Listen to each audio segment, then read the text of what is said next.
Hello friends, કેમ છો તમે બધા? તો આજે આપણે વાત કરવાના છે ભારતીય બંધારણના લક્ષણોની, ભારતના બંધારણના મુખ્ય લક્ષણોની. પણ જ્યારે આપણે બંધારણની વાત કરીએ છીએ ત્યારે આપણે પહેલાં એ સમજવું જોઈએ કે બંધારણ શું છે. તો જ્યારે આપણે કોન્સ્ટિટ્યુશન ઓફ ઇન્ડિયાની વાત કરીએ છીએ તો ત્યારે આપણે એ જોવું પડે કે ઇન્ડિયન કોન્સ્ટિટ્યુશનમાં એવી તો શું વસ્તુ આપેલી છે.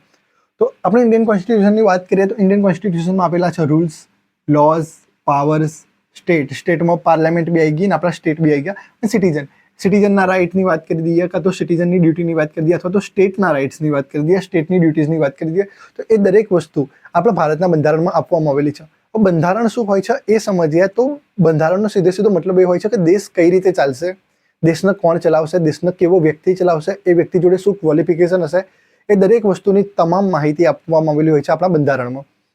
એ જ સાથે વાત કરીએ તો એક તો દેશને કોણ ચલાવશે, પછી કેવી વ્યક્તિ ચલાવશે, એ વ્યક્તિ જોડે શું ક્વોલિફિકેશન હશે, એ વ્યક્તિ કેવી રીતે ચલાવશે, એ દરેક વસ્તુની માહિતી આપણા બંધારણમાં આપવામાં આવેલી છે. અને જો એ વ્યક્તિ બરોબર બંધારણ મુજબ એટલે કે બંધારણ મુજબ એ વ્યક્તિ દેશને ના ચલાવી શક્યો તો એને કઈ રીતે આપણે ભગાડીશું, એ દરેક વસ્તુની માહિતી અહીંયા આપવામાં આવેલી છે. તો આ જ છે બંધારણ. બંધારણમાં આપણા દેશની તમામ વસ્તુની માહિતી આપવામાં આવેલી છે. અને જ્યારે આપણે ભારતના બંધારણની વાત કરીએ, ભારતના બંધારણના મુખ્ય લક્ષણોની વાત કરીએ, તો ભારતના બંધારણના મુખ્ય લક્ષણોમાં સૌથી મોટું અને સૌથી પહેલું મહત્વનું લક્ષણ એ છે આપણું જે બંધારણ છે એ સૌથી લાંબુ બંધારણ છે અને હસ્તલિખિત છે. હવે સૌથી લાંબુ અને હસ્તલિખિતનો શું મતલબ છે? હસ્તલિખિતનો સીધો મતલબ એ છે કે આના હાથથી લખવામાં આવેલું છે. હવે સવાલ એ થાય કે આના હાથથી લખેલું છે તો કોઈ વ્યક્તિએ તો હાથથી લખેલું હશે, તો હાથથી કોને લખ્યું? તો હાથથી લખેલુંની વાત કરીએ તો પ્રેમ બિહારી રાયજાદાએ આપણા બંધારણના હાથથી લખેલું છે. અને વાત કરીએ સૌથી લાંબુ બંધારણ છે. લાંબુનો શું મતલબ થયો કે સૌથી મોટું બંધારણ છે, સૌથી લાંબુ બંધારણ છે. વાત કરીએ તો 1,50,000 શબ્દો આપણા બંધારણમાં છે. એ જ સાથે જો આપણે વાત કરીએ ને કે આપણા બંધારણમાં બીજી કઈ વસ્તુ છે કે જે એને લાંબુ બનાવે છે, તો આપણું જે મૂળ બંધારણ છે, આપણા મૂળ બંધારણની વાત કરીએ તો 22 ભાગ હતા. પછી આર્ટિકલની વાત કરીએ તો 395 આર્ટિકલ્સ હતી, અને શેડ્યુલની વાત કરીએ તો 8 શેડ્યુલ હતા. તો આપણું મૂળ બંધારણ થઈ ગયું. પણ આપણે અત્યારની વાત કરીએ એટલે કે અત્યારે જે બંધારણ છે આપણું, એની વાત કરીએ તો આપણા 25 ભાગ છે. કારણ કે આમાં સુધારા વધારા કર્યા અને એ પછી 25 ભાગ બનાવવામાં આવ્યા. 395 આર્ટિકલને પ્લસ કરી કેટલી કરવામાં આવી? 448. અને જે 8 શેડ્યુલ હતા એમાંથી વધારીને કરવામાં આવ્યા 12. એમ થઈને આપણે 100 જેટલા બંધારણીય સુધારાઓ કરવામાં આવ્યા. તો બંધારણીય સુધારાને બધાને શું મતલબ છે દરેક વસ્તુ ધીમે ધીમે સમજીશું. સૌથી પહેલા આપણે વાત કરીએ સૌથી મોટું બંધારણ છે. મોટું બંધારણનો શું વાત થઈ? હવે જ્યારે આપણે અમેરિકાના બંધારણ જોડે આપણે કમ્પેરિઝન કરીએ તો અમેરિકાના બંધારણ જોડે ખાલી 7 આર્ટિકલ છે અને આપણી જોડે કેટલી છે? એમ જ વાત કરીએ આપણે ઓસ્ટ્રેલિયાના બંધારણની, તો ઓસ્ટ્રેલિયાના બંધારણ જોડે 140 આર્ટિકલ છે. એ જ રીતે કેનેડાની વાત કરીએ તો એમની જોડે પણ 150ની આસપાસ જ આર્ટિકલ્સ છે. તો દરેક બંધારણની વાત કરીએ, દરેક દેશના બંધારણની વાત કરીએ તો એમની જોડે બહુ લિમિટેડ જે હોય આર્ટિકલ્સ છે. પણ આપણા દેશના બંધારણની વાત કરીએ તો એ સૌથી લાંબુ છે. એમાં દરેક વસ્તુની વ્યાખ્યાઓ આપવામાં આવી છે, દરેક વસ્તુ સમજાવવામાં આવી છે ઇન ડિટેલમાં. જેમ કે આપણે રાષ્ટ્રપતિની વાત કરીએ તો રાષ્ટ્રપતિની ચૂંટણી કઈ રીતે થશે, રાષ્ટ્રપતિ કોણ બનશે, એની યોગ્યતાઓ શું હશે, એની લાયકાત શું હશે, હવે એને નીકાળવો હશે તો એની પર મહાભિયોગની પ્રોસેસ કઈ રીતે લગાવશે, એ દરેક વસ્તુ આપણા જ બંધારણમાં આપવામાં આવેલી છે. જ્યારે આપણે સુપ્રીમ કોર્ટની વાત કરીએ તો સુપ્રીમ કોર્ટ જોડે કેટલું પાવર રહેશે, એ પછી વાત કરીએ કે સુપ્રીમ કોર્ટ રિવ્યૂ કઈ રીતે કરી શકશે, તો એ દરેક વસ્તુની ઇન્ફોર્મેશન અહીંયા મળે છે. એ સિવાય એ પણ મળશે કે સુપ્રીમ કોર્ટમાં ચીફ જસ્ટિસ ઓફ ઇન્ડિયા હશે. એ પછી વાત કરીએ તો રાષ્ટ્રપતિની કેટલી સેલેરી છે, કાં તો પ્રધાનમંત્રીની કેટલી સેલેરી મળશે, કાં તો સાંસદ સભ્યને કેટલી સેલેરી મળશે, એ દરેક વસ્તુની માહિતી આપણે આપણા બંધારણમાં મળી જાય છે. એટલા માટે જ આપણું બંધારણ એ વિશ્વનું સૌથી લાંબુ બંધારણ છે. એ સિવાય બીજી મહત્વની વાત કરીએ તો આપણું જે બંધારણ છે એ આપણું બંધારણ આપણે જાતે જ બનાવેલું છે. આપણે આની પહેલાની વાત કરીએ તો બ્રિટિશ સરકાર અહીંયા રાજ કરતી હતી. બ્રિટિશ સરકારે ઘણા બધા કાયદાઓ બનાવ્યા. આપણે જો છેલ્લા કાયદાની વાત કરીએ તો 1935માં આપણો કાયદો બનાવેલો હતો, ગવર્મેન્ટ ઓફ ઇન્ડિયા એક્ટ. 1935માં ગવર્મેન્ટ ઓફ ઇન્ડિયા એક્ટ બનાવવામાં આવ્યો હતો. અને એ પછી તો આપણું જે મૂળ બંધારણ છે એમાંથી ઘણી બધી વસ્તુ અહીંયાથી લેવામાં આવી છે. અને એવું નથી કે ખાલી અહીંયાથી જ લેવામાં આવી, આપણા બંધારણમાં ઘણી બધી વસ્તુ બીજા બહારના ઘણા દેશોમાંથી લેવામાં આવી. તો દરેક દેશના બંધારણનું રિસર્ચ કરવામાં આવી અને એ પછી આપણું બંધારણ બનાવવામાં આવ્યું. તો આપણા બંધારણને બનાવવામાં કેટલો ટાઈમ થયો? તો આપણા બંધારણને બનાવવામાં થયો 2 વર્ષ 11 મહિના અને 18 દિવસ. તો આટલો ટાઈમ આપણા બંધારણને બનાવવામાં થયો. આ સિવાય બીજી વાત કરીએ તો આપણું બંધારણ ક્યારે બહાર આવ્યું? તો આપણું બંધારણ બનીને તૈયાર થયું 26 નવેમ્બરે અને જ્યારે આપણે વાત કરીએ લાગુ થવાની કે ક્યારે આપણે બંધારણને લાગુ કર્યું, તો આપણે 26 જાન્યુઆરીમાં લાગુ કર્યું. હવે તમને બી થોડુંક અજીબ લાગશે કે 26 નવેમ્બરે બંધારણ બની ગયું, તો 26 જાન્યુઆરી આપણે લાગુ કરવાનો શું રીઝન છે? તો એ વિશે પણ આપણે વિડીયો બનાવેલો છે, રીલ્સ બી બનાવેલી છે, તમે જઈને જોઈ શકો છો. કાં તો આપણે કહી દઈએ તો 26 જાન્યુઆરીના 20 વર્ષ પહેલા, એટલે કે 26 જાન્યુઆરી 1950ના 20 વર્ષ પહેલા એવો એક ઇન્સિડન્ટ થયો હતો કે એ ઇન્સિડન્ટ ઇન્ડિયાના જે લોકો હતા એમના માટે એ બહુ જ મહત્વનો હતો. એટલે એ ત્યારથી જ આપણે નક્કી કરી દીધું હતું કે ભાઈ ભારતનું બંધારણ બનશે તો આપણે આ જ દિવસે લાગુ કરીશું. તો શું હતું એ દરેક વસ્તુની માહિતી આપણે ફરીથી એવું હોય તો કોઈક બીજો વિડીયો બનાવીને આપીશું. હવે બીજી મહત્વની વાત કરીએ કે આપણું બંધારણ જાતે બનાવેલું છે, ઘણા બધા દેશોમાંથી લેવામાં આવેલું છે, બ્રિટનમાંથી લેવામાં આવેલું છે, અમેરિકામાંથી લેવામાં આવેલું છે, રશિયામાંથી પણ અમુક વસ્તુઓ લેવામાં આવેલી છે, જાપાનમાંથી પણ લેવામાં આવેલી છે. તો દરેક બંધારણ, આપણું જે બંધારણ છે એ દરેક જગ્યાએથી લેવામાં આવ્યું છે, દરેક જગ્યાએથી સારી સારી બાબતો ના આપણે લઈને આપણું બંધારણ બનાવેલું છે. યોગ્ય રિસર્ચ કરી છે એવું નથી કે ભાઈ કોપી પેસ્ટ કર્યું હોય, એ વસ્તુ નથી. અહીંયા દરેક વસ્તુને સમજી છે, પરખી છે, અને પછી વિચારીશું કે આપણા દેશ માટે કઈ વસ્તુ મહત્વની હોઈ શકે, પછી એના આપણા દેશના લોકોના હિસાબે બનાવવામાં આવેલું છે. તો એ દરેક વસ્તુ કઈ કઈ જગ્યાએથી શું લીધું એ દરેક વસ્તુ આપણે સમજવાની કોશિશ કરીશું નેક્સ્ટ. એ પછી બીજી આપણે મહત્વની લાક્ષણિકતાની વાત કરીએ. અહીંયા જે આપણે લાક્ષણિકતાની વાત કરીએ છીએ, લાક્ષણિકતાની વાતમાં એક વસ્તુ યાદ રાખવાની કે અહીંયા કેરેક્ટરિસ્ટ બી આવી જશે, ફ્યુચર્સ બી આવી જશે, અને સાયલેન્ટ ફ્યુચર્સ બી આવી જશે. કારણ કે દરેક વસ્તુનો મતલબ તો એક જ થાય છે અને દરેક વસ્તુમાં આ કોન્સેપ્ટ ચાલી જશે. તો કદાચ એવું પૂછાય કે કેરેક્ટરિસ્ટ ઓફ ઇન્ડિયન કોન્સ્ટિટ્યુશન સમજાવો, અથવા તો ઇન્ડિયન કોન્સ્ટિટ્યુશનના ફ્યુચર સમજાવો, અથવા તો સાયલેન્ટ ફ્યુચર સમજાવો, તો દરેકનો મતલબ એક જ થાય છે. એ પછી આપણે બીજી મહત્વની વાત કરીએ કે આપણે સંસદીય પ્રણાલીવાળી લોકશાહી છે. આપણી લોકશાહી તો છે જ, પણ એ લોકશાહીની પ્રણાલીની વાત કરીએ તો એ સંસદીય પ્રણાલી છે. અને આ સંસદીય પ્રણાલીની લોકશાહી આપણે ક્યાંથી લેવામાં આવી? તો આની વાત કરીએ તો આ બ્રિટનમાંથી લેવામાં આવેલી છે. પણ બ્રિટનમાં એક વસ્તુ સમજવા લાયક છે કે બ્રિટનમાં ચાલે છે રાજાશાહી. એટલે કે બ્રિટનમાં રાજા એ આખો દેશનું સામ્રાજ્ય ચલાવે છે. પણ જ્યારે આપણે ભારતની વાત કરીએ તો ભારતમાં જે આપણા દેશનું સામ્રાજ્ય ચલાવતું હોય, કાં તો જે આપણો આખો દેશ ચલાવતું હોય, એ છે રાષ્ટ્રપતિ. નવાઈની વાત નથી, પ્રધાનમંત્રી આપણો દેશ નથી ચલાવતો, આપણો દેશ ચલાવશે રાષ્ટ્રપતિ. પણ ઇન ધ રિયાલિટીની વાત કરીએ તો પ્રાઇમ મિનિસ્ટર જ આપણો દેશ ચલાવે છે. હવે વાત કરીએ જે રાષ્ટ્રપતિ છે, રાજાની વાત કરીએ તો શું કે રાજાનો છોકરો રાજા બનશે, એનો છોકરો રાજા બનશે, એનો છોકરો ફરીથી રાજા બનશે. તો એમ અહીંયા રાજાશાહી એ રીતે ચાલશે. પણ રાષ્ટ્રપતિની વાત કરીએ તો અહીંયા શું ઇલેક્ટેડ છે, સિલેક્ટેડ નથી. એનો શું મતલબ છે કે રાષ્ટ્રપતિનું દર વખતે ઇલેક્શન કરવામાં આવશે. એટલે દર 5 વર્ષે, હવે ઇલેક્શન કઈ રીતે કરવામાં આવશે તો એની પણ જાણકારી આપણા બંધારણમાં મૂકેલી છે. દર 5 વર્ષે રાષ્ટ્રપતિનું ઇલેક્શન કરવામાં આવશે, 5 વર્ષે. રાષ્ટ્રપતિનું બાળક રાષ્ટ્રપતિ નહીં જ બનાવો, કારણ કે આપણે દર 5 વર્ષે શું કરીશું? રાષ્ટ્રપતિનું ઇલેક્શન કરીશું. રાષ્ટ્રપતિની ચૂંટણીમાં કોણ ભાગ લઈ શકે, કોણ રાષ્ટ્રપતિ બની શકે, એ દરેક વસ્તુની ચર્ચા આપણે નેક્સ્ટ વિડીયોમાં કરતા રહીશું. જ્યારે આપણે બ્રિટનની વાત કરીએ છીએ, બ્રિટનનું જે સંસદ છે, તો બ્રિટનની જે પાર્લામેન્ટ કહીએ તો એ બહુ જ શક્તિશાળી છે. પણ જ્યારે આપણે ભારતના પાર્લામેન્ટની વાત કરીએ છીએ તો ભારતની જે પાર્લામેન્ટ કે ભારતની જે સંસદ છે એના મર્યાદિત શક્તિ છે. કારણ કે ભારતની સંસદની સાથે જ એક વસ્તુ બીજી પણ છે, એ છે આપણી સુપ્રીમ કોર્ટ.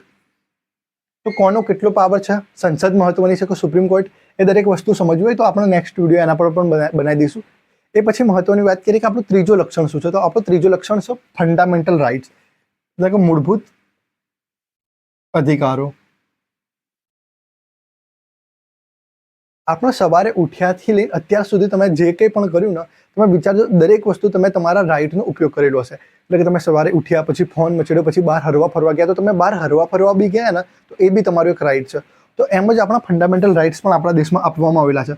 અને મૂળભૂત અધિકારો છે, વિશ્વનું કોઈ પણ દેશ તમે ગણી લો, આપણા ભારતના બંધારણની વાત કરીએ તો આર્ટિકલ 12 થી લઈ આર્ટિકલ 35 સુધી ફંડામેન્ટલ રાઇટ્સ આપવામાં આવેલું છે. બીજી મહત્વની વસ્તુ કરીએ કે બીજી આપણી શું મહત્વની લાક્ષણિકતા છે, તો આપણી લાક્ષણિકતા છે એક DPSP, એટલે કે directive principles of state policy. એનું ગુજરાતી આપણે કરીએ તો એ થાય છે રાજ્ય નીતિના માર્ગદર્શક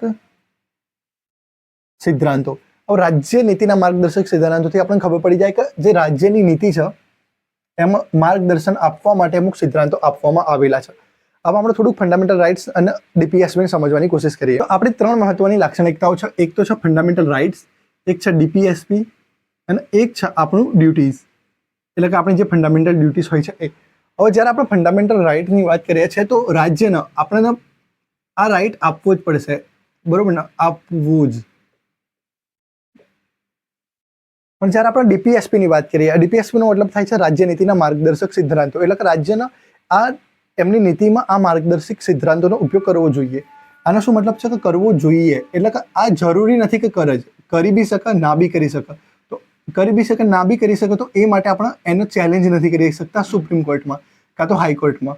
તો અહીંયાનું મહત્વની વસ્તુ એ થાય છે કે જો ડીપીએસપીની જે આપણે વાત કરીએ છીએ, તો ડીપીએસપીમાં રાજ્ય ઉપર કોઈ પ્રેશર નથી કે આ વસ્તુને આપણે ફોલો કરીએ જ. પણ એવું માનવામાં આવે છે કે ભાઈ એક સારામાં સારું રાજ્ય હોય એ દરેક વસ્તુને ફોલો કરશે, પણ જો એ ફોલો નહીં કરે તો બી આપણે એની પર કોઈ પણ પ્રકારનો કેસ નથી કરી શકતા.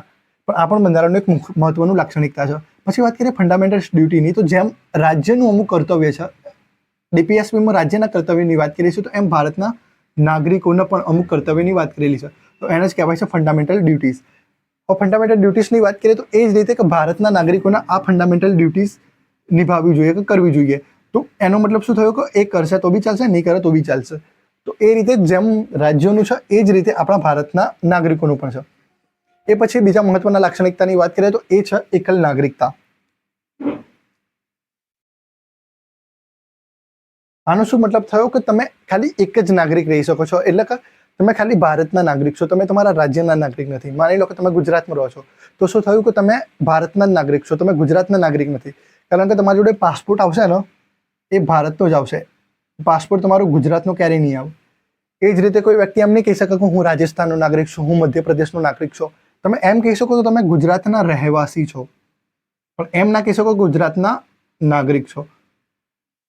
તો એ જ રીતે કે ભારતના લોકો એક જ નાગરિકતા ધરાવે છે. માની લો કે ભારતનો કોઈ એક વ્યક્તિ છે જે ભારત છોડીને બહાર ગયો, તો એ જેમ જ ભારત છોડીને બહાર ગયો, માની લો કે પાકિસ્તાન ગયો કાં તો અમેરિકા ગયો, ત્યાંની એમને નાગરિકતા અપનાવી લીધી કે ત્યાંનું સિટીઝનશીપ લઈ લીધું. તો એનો શું મતલબ થશે સીધે સીધું? તો એનો મતલબ એ થશે કે એ વ્યક્તિ ભારતનો નાગરિક બની રહેશે નહીં. એ પછી બીજા મહત્વના લક્ષણની વાત કરીએ તો એ છે ન્યાયિક પુનરાવલોકન. ન્યાયિક પુનરાવલોકનનો શું મતલબ છે કે જ્યુડિશિયલ રિવ્યુ. જ્યુડિશિયલ રિવ્યુ એટલે કે ભારતનું સંસદના કાયદા બનાવવાનો અધિકાર છે. આપણે વાત કરીએ જો સ્ટેટની, તો અહીંયા આવી જશે લેજિસ્લેચર, એક્ઝિક્યુટિવ એન્ડ જ્યુડિશરી. તો લેજિસ્લેચર આપણા કાયદા બનાવી શકે છે અને એ કોઈ પણ પ્રકારના કાયદાઓ બનાવી શકે. એનો સીધો મતલબ એ થયો કાયદા બનાવવાની સંપૂર્ણ સત્તા પણ આપણે જોઈએ તો લેજિસ્લેચર પાસે છે. હવે જો લેજિસ્લેચર એવો કોઈ કાયદો બનાવી દે કે જે તમારા મૂળભૂત અધિકારો સાથે અસંગત હોય અથવા તો તમારા બંધારણ જોડે અસંગત હોય, તો શું થશે કે એ કાયદો સુપ્રીમ કોર્ટ રદ કરી દેશે. માની લો કે ભાઈ આપણું જે લેજિસ્લેચર છે એમને એવો કાયદો બનાવી દીધો કે આજ પછી તમારો ફોનનો ઉપયોગ નહીં કરવાનો, જે પણ ફોનનો ઉપયોગ કરતો દેખાશે એને ઢોર માર મારવામાં આવશે. તો શું થયું? આપણા ફંડામેન્ટલ રાઇટ્સનું વાયોલેશન છે. એ પછી આપણે ડાયરેક્ટલી જઈશું સુપ્રીમ કોર્ટમાં અને સુપ્રીમ કોર્ટ આ જે કાયદો છે એને હટાવી દેશે. એટલે કે સુપ્રીમ કોર્ટ અથવા તો જે જ્યુડિશિયલ રિવ્યુ છે એ કરી શકશે કાયદાનું. એટલે કે કાયદાને તપાસી શકશે કે શું એ કાયદો બંધારણમાં લખ્યો છે એ રીતે જ બનાવેલો છે કે શું એ કાયદો બંધારણનો ભંગ કરે છે. જો કાયદો બંધારણનો ભંગ કરતો હશે તો એ કાયદો ત્યાં હટાવી દેવામાં આવશે. એટલે કે ન્યાયિક રિવિઝન પણ, એટલે કે ન્યાયિક પુનરાવર્તન પણ થઈ શકે છે, ન્યાયિક પુનરાવલોકન પણ થઈ શકે છે. એ પછી મહત્વના લક્ષણની વાત કરીએ મજબૂત કેન્દ્ર સરકારની. મજબૂત કેન્દ્રની વાત કરીએ તો આનો શું મતલબ થયો કે આપણું જે રાજ્ય છે એની જોડે કોઈ પાવર નથી? તો એવું નહીં, રાજ્ય જોડે પાવર છે, પણ જ્યારે રાજ્ય અને કેન્દ્રની વાત આવશે તો હંમેશા કેન્દ્ર જીતશે. આપણા ભારતના બંધારણનું આર્ટિકલ આપણે 1 જોઈએ તો એમાં લખવામાં આવેલું છે ઇન્ડિયા ધેટ ઇઝ ભારત, એટલે કે ભારત એક જ છે અને ઇન્ડિયા બી એક જ છે. એટલે ઇન્ડિયા અને ભારત એ બંને આપણા દેશના નામ છે. અને એ શું છે કે ભાઈ યુનિયન ઓફ ધ સ્ટેટ, એટલે કે ભાઈ ભારતના દરેક રાજ્યો શું છે કે એ સંઘનો મહત્વનો ભાગ છે. એટલે કે ભારતના જે રાજ્યો છે એ શું કે ભારતથી અલગ નહીં થઈ શકે ક્યારે પણ. એટલે કે ભારતના રાજ્યો એ ભારતનું અભિન્ન અંગ છે. જ્યારે આપણે અમેરિકાની વાત કરીએ છીએ, અમેરિકા ફેડરેશન છે, એનો શું મતલબ થયો કે અમેરિકાના રાજ્યો એનાથી અલગ થઈ શકે છે. પ્રોસેસ ઘણી લાંબી છે અને લેન્ધી પણ છે, પણ શું અમેરિકાના રાજ્યો એનાથી અલગ થઈ શકે છે? પણ ભારતમાં એ વસ્તુ પોસિબલ જ નથી. એક વખત ભારતનું કોઈ રાજ્ય બની ગયું એ પછી અલગ ના થઈ શકે. માની લો કે ભારત છે, સિક્કિમ એનું રાજ્ય બની ગયું. જો એકવાર સિક્કિમ એનું રાજ્ય બની ગયું તો એ પછી એ સિક્કિમ અલગ ક્યારેય નહીં થઈ શકે. આ પછી બીજા એક મહત્વના લાક્ષણિકતાની વાત કરીએ તો એ છે આપણું જે બંધારણ છે, આપણા ભારત દેશનું બંધારણ એ કઠોર અને લચીલું છે. હવે કઠોર અને લચીલુંનો શું મતલબ થયો? કઠોરનો મતલબ છે કે એની જે પ્રોસેસ છે એ બહુ જ લાંબી છે બદલવાની, પણ લચીલું એટલા માટે કે એને આપણે સુધારી શકાય છે. આપણે અહીંયા જ વાત કરી હતી કે આપણે 100 અમેન્ડમેન્ટ કરી લીધા આપણે, એટલે કે આપણે 100 વખત સુધારો કરી લીધો, 100થી વધારે વખત સુધારો કરી લીધો. કેમ કરી શક્યા? કારણ કે આપણું બંધારણ છે ને એ જીવંત બંધારણ છે, એટલે કે સમયની સાથે આપણા બંધારણમાં પરિવર્તન આવશે. કારણ કે એક વખત બંધારણ બનાવીને મૂકી દીધું એ પછી શું થશે કે દરેક વખતે નવી ટેકનોલોજી આવશે, દરેક વખતે કંઈક પ્લસ માઇનસ થતું હશે, તો બંધારણને બદલવાની પણ આપણને જરૂર પડશે. એટલા માટે જ આપણું ભારતનું બંધારણ છે એને જીવંત રાખવામાં આવેલું છે. આર્ટિકલ 368 મુજબ આપણા બંધારણમાં સુધારો કરી શકીએ છીએ. પણ જ્યારે આપણે બંધારણના સુધારાની વાત કરીએ તો એની પ્રોસેસ ઘણી લાંબી છે, બહુ જ કઠોર છે. પણ આપણે બંધારણનો સુધારો કરી શકીએ છીએ. પણ બંધારણનો જે સુધારો છે એ સુધારો કરતી સમયે આપણે ધ્યાન રાખવું પડશે કે આપણા જે ફંડામેન્ટલ રાઇટ્સ છે એનું વાયોલેશન ના થાય, અને જે આપણું બેસિક સ્ટ્રક્ચર છે એનું પણ વાયોલેશન ના થાય. હવે ભારતના બંધારણનું બેસિક સ્ટ્રક્ચર કોને કહેવાય? તો જે કેશવાનંદ ભારતીના કેસમાં આપવામાં આવ્યું હતું એ જ ભારતના બંધારણનું બેસિક સ્ટ્રક્ચર. પછી બીજી એક મહત્વની લાક્ષણિકતા છે કે આપણું સર્વધર્મ સમભાવ, એટલે કે આપણો દેશ એક કોઈ પણ ધર્મમાં માનતો નથી. આપણા દેશમાં કેટલા બધા ધર્મ છે? એક તો હિન્દુ જેની મેજોરિટી છે, એ પછી મુસ્લિમ, ઈસાઈ, શીખ, ખ્રિસ્તી, જૈન, બુદ્ધ, તો આ દરેક યહૂદી, આ દરેક ધર્મો છે. પણ આપણું બંધારણ એ કોઈ પણ એક ધર્મને માનતું નથી. જ્યારે આપણે વાત કરીએ અમુક કન્ટ્રીની, તો એ અમુક કન્ટ્રી ઇસ્લામિક હશે, કાં તો અમુક કન્ટ્રી ખ્રિસ્તીની હશે, તો એ લોકો શું કરે છે કે ભાઈ એ જ ધર્મને માનશે એમના દેશમાં. પણ આપણે જ્યારે ભારતની વાત કરીએ છીએ તો ભારત કોઈ પણ પ્રકારના ધર્મને માનતું નથી. ભારત એમ માને છે કે સર્વધર્મ સમભાવ, એટલે કે ભારતે બધા જે ધર્મો છે એમને આવરી લીધેલા છે. એટલા માટે ભારતમાં દરેક ધર્મના લોકોને સમાન રાઇટ મળે છે. આર્ટિકલ આપણે વાત કરીએ 25 થી લઈને 28 સુધી, તો દરેક લોકોના પોતાના ધાર્મિક અધિકારો મળેલા છે. આર્ટિકલ 25 ની વાત કરીએ તો દરેક લોકો, ભારતના જેટલા બી નાગરિક છે એ લોકો કોઈ પણ ધર્મને માની શકે છે, એનો પ્રચાર પણ કરી શકે છે, એની જ સાથે એ અંતઃકરણથી કોઈ પણ ધર્મને માની શકે છે. એ જ રીતે વાત કરીએ તો સામૂહિક ધાર્મિક સ્વતંત્રતા પણ આપવામાં આવેલી છે. જેમ આપણે હિન્દુ ધર્મની વાત કરીએ, જેમ કે હોળી અથવા તો અમુક તહેવારોની વાત કરીએ, તો શું બધા લોકો ભેગા મળીને એ ધર્મની ઉજવણી કરે છે. જ્યારે મુસ્લિમ ધર્મની વાત કરીએ તો એ લોકો ઈદમાં ભેગા થઈને ઉજવણી કરે છે. તો દરેક ધર્મ એ બહાર મળી શકે છે. તો દરેક ધર્મ સામૂહિક રીતે પણ દરેક લોકો એમના ધર્મની ઉજવણીઓ કરી શકે છે. તો એ જ વાત કરવામાં આવેલી છે આપણા બંધારણના આર્ટિકલ 25 થી લઈને 28 સુધી. આ પછી બીજી પણ એક છેલ્લી લાક્ષણિકતાની વાત કરીએ તો એ લાક્ષણિકતા છે વોટ આપવાની લાક્ષણિકતા. એટલે કે 18 વર્ષથી મોટો દરેક વ્યક્તિ ભારતમાં વોટ આપી શકે છે અને વોટ આપીને આપણે સરકારને બનાવી શકીએ છીએ. એટલે કે જેટલા બી વ્યક્તિઓ છે જે 18 વર્ષથી મોટા છે એ લોકોની જોડે એવો અધિકાર છે કે એ દેશની સરકાર રચવામાં એમનું પોતાનું પૂર્ણતઃ યોગદાન આપે. અને એ જ રીતે ભારતના દરેક લોકો મળી ભારતની એક સરકાર બનાવશે અને એ સરકાર એમના માટે કામ કરશે. એટલે જ આપણા દેશને લોકશાહી કહેવામાં આવે છે. લોકશાહીનો સીધો મતલબ એ થાય છે કે લોકો માટે, લોકો દ્વારા, લોકો વડે ચાલતી સરકાર. તો અત્યાર સુધી વિડીયો જોવા માટે થેન્ક યુ. આપણે નેક્સ્ટ વિડીયો લાવીશું જ્યુડિશિયરી, એક્ઝિક્યુટિવ અને લેજિસ્લેચરની, અને આ ત્રણેયમાં કયા કયા પાવર્સ છે, કોની જોડે કેટલો પાવર્સ રહેલો છે અને સૌથી વધારે દેશમાં પાવરફુલ કોણ છે. તો મળીએ નેક્સ્ટ વિડીયોમાં.